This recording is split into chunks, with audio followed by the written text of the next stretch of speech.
On va essayer de survoler l'ensemble des différentes réactions immunitaires qui ont lieu lorsque des agresseurs s'attaquent à notre organisme. Alors pourquoi des agresseurs veulent rentrer dans notre petit corps bien chaud? C'est parce qu'ils y trouveront de la nourriture, de la chaleur, de l'oxygène et du liquide, de l'eau. Donc ils vont être comme des coques en pâte.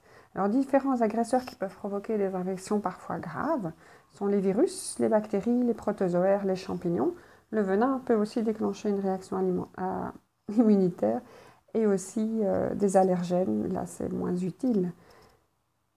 Je ne vais pas détailler tous ces micro-organismes, mais par contre, détailler les différents moyens de défense. Alors, il y a différentes barrières de notre corps, donc les barrières mécaniques, qui sont la peau, les muqueuses, les poils, la turbulence de l'air. Donc ça, c'est tout ce qui empêche les organismes de rentrer, rien que parce qu'il y a une sorte de mur, en fait. Et en espérant qu'il n'y ait aucune lésion.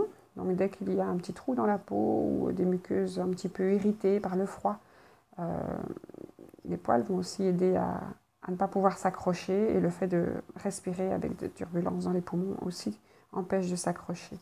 Alors après, il y a une barrière toujours chimique. Celle-là, c'est au niveau de la sueur. Il y a du sel, il y a de l'acide. Si vous léchez votre peau, vous sentirez cette sueur. Alors le sébum, c'est la graisse qu'il y a aussi au niveau de la peau. On le voit surtout qui s'accumule dans les cheveux. Les larmes aussi sont salées et acides. Donc ça, ce n'est pas des milieux que les agresseurs vont aimer pour s'installer. Et donc c'est une façon de stériliser un petit peu notre surface. Les sécrétions des muqueuses, donc dans les oreilles, il y a toujours un petit peu de saleté. Dans les poumons, ça remonte aussi et à d'autres endroits. Donc tout ça, c'est acide et salé. Le suc gastrique, là, c'est vraiment le lavage acide pour permettre à toute notre alimentation d'être aussi un petit peu stérilisée. Alors un petit peu plus loin, toujours dans le tube digestif, il y a les barrières biologiques. Alors là, il y a toute une série de bactéries qu'on appelle la flore intestinale, qui sont a priori des bonnes bactéries qui occupent l'espace. Donc si de nouvelles bactéries veulent s'installer, elles doivent éliminer celles qui sont là en permanence et qui quelque part nous protègent. Et aussi au niveau de la peau, des muqueuses, nous avons toute une flore, toute une flopée de micro-organismes habituels qui, eux, sont les bons. Alors on appelle ça des barrières, une réaction immunitaire. La première, elle n'a pas vraiment de numéro, elle va donc arrêter ces agresseurs, mais certains vont pouvoir quand même passer. C'est passif, c'est-à-dire qu'on ne doit pas mettre en jeu et dépenser de l'énergie pour... c'est pas quand il y a un agresseur que ça se met en place, c'est là en place tout le temps. C'est non spécifique, que ce soit n'importe lequel des agresseurs, on réagit de la même façon. Et c'est inné, dès la naissance, on met en place toutes ces barrières. Alors, si jamais les agresseurs ont réussi à rentrer, il y a quand même une infection, qu'ils arrivent à se multiplier, et donc ils commencent à prendre de la place, ou à sécréter des toxines qui vont pouvoir agir plus ou moins loin dans le corps, ils vont endommager les cellules. On va prendre la place, ils vont sécréter des choses dangereuses. Et donc les cellules endommagées vont signaler qu'il y a un petit souci.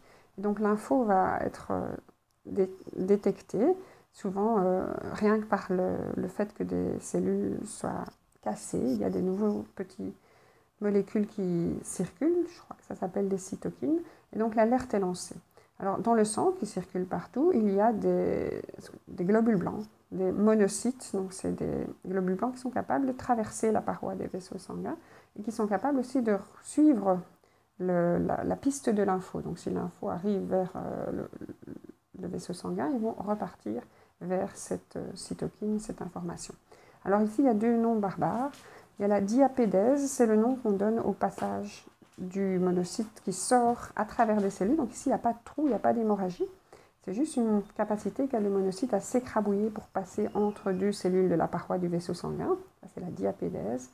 Et donc, le monocyte sorti de la circulation sanguine prend le nom de macrophage. Alors, vous entendez bien ce qu'il va faire. Il va manger, phage, macro, grand. Donc ça, c'est son nom, un macrophage. Il réalise ce qu'on appelle la phagocytose. Donc lui, c'est toujours manger des cellules. Alors ça, c'est tout un processus qui prend du temps. Donc il va allonger ses membranes. Il est capable de se déplacer lui-même, mais aussi de bouger sa forme et d'entourer comme ça les bactéries. À l'intérieur de lui, il y a ces mini-estomas, les lysosomes, qui vont digérer les petites particules, enfin les bactéries en petites particules pour les tuer. Alors, le fait d'avoir été informé les vaisseaux sanguins, il y a eu toute une série de choses qu'on peut ressentir. Donc, ils vont gonfler, ils vont se dilater, ça va amener de la chaleur, de la rougeur, on va avoir une inflammation. C'est le nom qu'on donne au phénomène. Ça va gonfler, il y a du liquide qui arrive et ça fait mal. Donc on est au courant qu'il y a un problème et si possible, on va désinfecter l'endroit où il y a ces bactéries. Et donc tout ceci, c'est ce qu'on appelle l'inflammation. Alors c'est actif, il faut de l'énergie pour faire tout ça. C'est non spécifique, quel que soit l'agresseur, c'est la même chose et ça, on sait le faire dès la naissance, ça ne s'apprend pas au cours de la vie. Alors, une deuxième réaction immunitaire qui, elle, va être beaucoup plus lente et ne sera nécessaire que si l'inflammation n'est pas venue à bout, donc si les macrophages ont fait une légère indigestion des bactéries, les bactéries se sont multipliées de trop vite ou ont généré des toxines dangereuses plus loin, donc les macrophages n'en sont pas venus à bout, on va avoir d'autres globules blancs, donc pas les monocytes circulants ni les macrophages, les lymphocytes. Alors, il y a des lymphocytes B et T, donc on va commencer par les B. Alors, ils vivent leur vie bien à l'aise dans les ganglions lymphatiques qui sont produits dans la moelle osseuse et attendent dans les ganglions lymphatiques qu'on les appelle. Alors, les lymphocytes B vont attendre que passent dans ces vaisseaux lymphatiques qui contiennent la lymphe, qui reprennent en fait tous les liquides interstitiels des vaisseaux sanguins, des cellules. Ça arrive dans les ganglions lymphatiques et donc passe par là les débris qui sont autour des cellules et parfois des morceaux d'agresseurs. Alors, ce qu'on appelle des morceaux d'agresseurs, c'est quelque chose qui est reconnu comme étant différent de ce qui est habituel, donc des cellules qui ne sont pas, nous, vraiment des agresseurs, on appelle ça des antigènes. Alors, les antigènes sont représentés par les petits triangles qui sont sur les bactéries.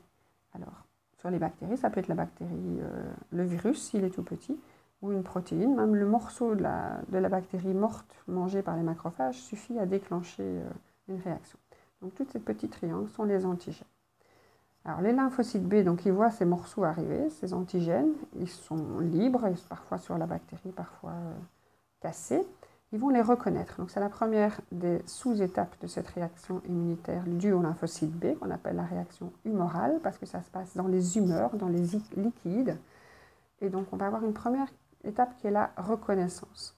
Donc, un lymphocyte qui était dans le ganglion lymphatique ou qui circule, il y en a quelques-uns qui circulent aussi, a reconnu. Alors, s'il est le bon, parce qu'en fait, il y en a toute une série de différents, il va se multiplier. Donc, avant de commencer à agir, il faut multiplier les troupes. Et donc, un lymphocyte va devenir une centaine de lymphocytes. Ils vont se cloner, en fait, des cellules toutes identiques. Et ça ne se passe plus dans la moelle osseuse. Donc, la fabrication générale est dans la moelle osseuse. Le clonage, ça peut se passer dans les ganglions qui vont gonfler. D'ailleurs, un des symptômes d'infection, c'est les ganglions qui gonflent dans le cou ou ailleurs. Alors, une fois qu'ils sont gonflés, ils vont aussi changer. Vous vous rappelez, les monocytes qui se transformaient en macrophages, les lymphocytes B vont se transformer en plasmocytes. Ceux qui savent cracher des anticorps. Alors, ceux-là vont commencer à cracher des anticorps. Alors, vous voyez, la forme des anticorps sont des Y. Ce sont en fait des protéines très particulières qui vont être capables de se coller aux antigènes. Donc, on a vraiment une reconnaissance spécifique et ça s'accroche bien fort. Anticorps, antigènes. Enfin, ce n'est pas très bien représenté, c'est normalement de chaque côté du Y que ça s'accroche.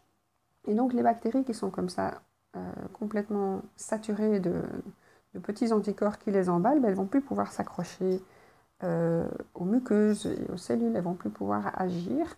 Et les macrophages, qui sont toujours dans le coin, ils ne sont pas partis, pourront les attaquer plus facilement, les détruire plus facilement. Donc c'est une aide, tous ces anticorps, et une activation des pathogènes. Voilà, les différenciations en plasmocytes qui sécrètent les anticorps, qui font une réaction spécifique antigène-anticorps, qui s'appelle l'agglutination. Donc quand vous avez tous ces anticorps sur les antigènes, c'est ce qu'on appelle l'agglutination. Et donc c'est neutralisé. Alors, les lymphocytes B qui ont été activés par la reconnaissance vont fabriquer ces acteurs super efficaces, mais ils vont aussi, quelques-uns, je ne sais pas quelle proportion, mais garder toute une série de lymphocytes B mémoire. Donc, au départ, il était tout seul. Une première action, et ils agissent par centaines, et il n'est plus tout seul à la fin. Donc, quand tout le monde se sera calmé, quand tout sera éliminé, il sera beaucoup plus présent. Donc, on aura toute une série de lymphocytes B mémoire. Et donc, la deuxième fois que le même agresseur va arriver, on va avoir une action beaucoup plus rapide, puisque ce ne sera pas un seul qui devra se multiplier, ce seront déjà toute une panoplie pour pouvoir se multiplier ensemble. Donc là, d'habitude, quand on a eu une fois la rougeole, par exemple, ben on est immunisé. On arrive à ne plus tomber malade la fois d'après parce qu'en fait, les lymphocytes agissent beaucoup plus rapidement. Il ne faut plus 1 à 2 semaines. Ça se fait en un jour et donc on ne se rend même pas compte que la rougeole a essayé de s'installer. Elle a été éliminée la deuxième fois. Alors la troisième réaction immunitaire, qui est en fait parallèle à l'humorale, c'est la réaction immunitaire cellulaire. Donc certaines infections importantes sont prises en charge par des anticorps et d'autres plus les infections virales, mais ce n'est pas complètement tout le temps comme ça. Alors la réaction immunitaire cellulaire est du même type que la réaction immunitaire humorale. Elles sont actives, spécifiques, donc si ça marche pour une bactérie, ça ne marchera pas pour une autre. On doit tout réapprendre pour la suivante et c'est acquis. Donc on n'est pas très efficace la première fois, 1 à 2 semaines, on est vraiment malade et puis on se soigne. Et la deuxième fois, c'est tellement plus rapide et plus fort qu'on ne se rend même plus compte qu'on a été agressé. Donc actif, spécifique et acquis, c'est la même chose pour l'immunitaire cellulaire et l'immunitaire humoral. Alors ce sont aussi des lymphocytes, mais ce n'est plus des B. Donc les B font les anticorps, les T sont les tueurs. Alors le T vient aussi de thymus, donc c'est là qu'ils sont rendus compétents. Donc ils sont fabriqués dans la moelle osseuse. Le B des lymphocytes B, c'est bone marrow. Donc ils ne sont pas compétents. Les B, ils vont tout de suite travailler. Les T, ils doivent passer par l'école qu'on appelle le thymus. Et là, on va les sélectionner. On va faire attention de ne garder que ceux qui vont s'attaquer aux étrangers, par exemple.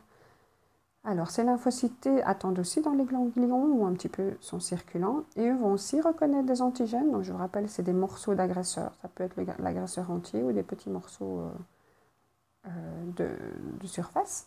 Alors, mais par contre, ils ne vont plus travailler dans les liquides, c'est plus une humorale, ils vont avoir besoin de cellules présentatrices d'antigènes. Donc imaginons par exemple des macrophages qui ont mangé, ben, ils présentent en surface le contenu de leur estomac, donc ils présentent quelques anticorps.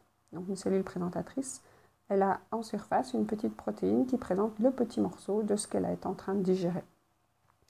Et donc les cellules présentatrices d'antigènes vont activer les lymphocytes T.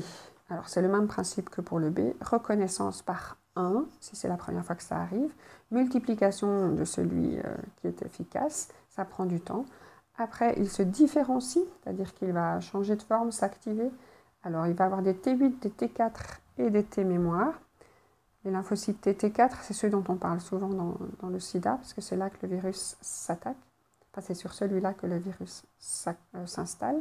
Alors, les lymphocytes T8 sont les tueurs, les T4 sont activateurs, et il faut chacun. Il faut qu'il y ait le coach qui va dire « vas-y, tue », et les T-mémoires vont rester là pour la prochaine fois. Alors comment ça fonctionne? Ces cellules qui sont tueuses vont sécréter ce qu'on appelle les antitoxines. C'est un peu comme les baisers des détraqueurs chez Harry Potter. Ils vont comme ça lancer de loin des toxines, et la cellule méchante va être éliminée. Donc ça peut être la cellule présentatrice, je ne crois pas en fait. Ce serait plutôt la cellule infectée. Et donc, ils vont tuer un petit peu toutes les cellules qui présentent ce petit morceau et qui pourraient être potentiellement contenir des dangers. Donc, c'est plutôt ici, les tueurs. Alors, le baiser mortel, c'est là. Donc, comment il fonctionne? Donc, il envoie des antitoxines qui sont assez efficaces. Donc, autour de tout ça, c'est un peu le carnage. Et donc, on a des effets collatéraux. Donc, voilà. Alors, c'était toutes les réactions immunitaires. Donc, les agresseurs, normalement, ne rentrent pas. Il y a toute une série de barrières. Si jamais ça rentre, on est tout de suite au courant. On déclenche l'inflammation active, non spécifique et innée, qui fait rougir et tout ça. Les macrophages se mettent en marche. Si jamais ça n'a pas suffi, ou en même temps, en attendant de voir si ça marche, on déclenche la réaction immunitaire humorale qui va générer des anticorps. Donc, la première fois, on est malade 1 semaine. Après, on ne l'est plus. Donc, c'est acquis. Là, ça marche de mieux en mieux, c'est spécifique, donc si vous avez la rougeole, ça ne marchera pas contre la rubéole, etc. Donc reconnaissance, multiplication, différenciation et agglutination pour celui-ci. Reconnaissance, multiplication, différenciation, c'est la même chose, mais c'est un baiser mortel. Voilà, donc ce schéma est complexe, mais il est assez complet.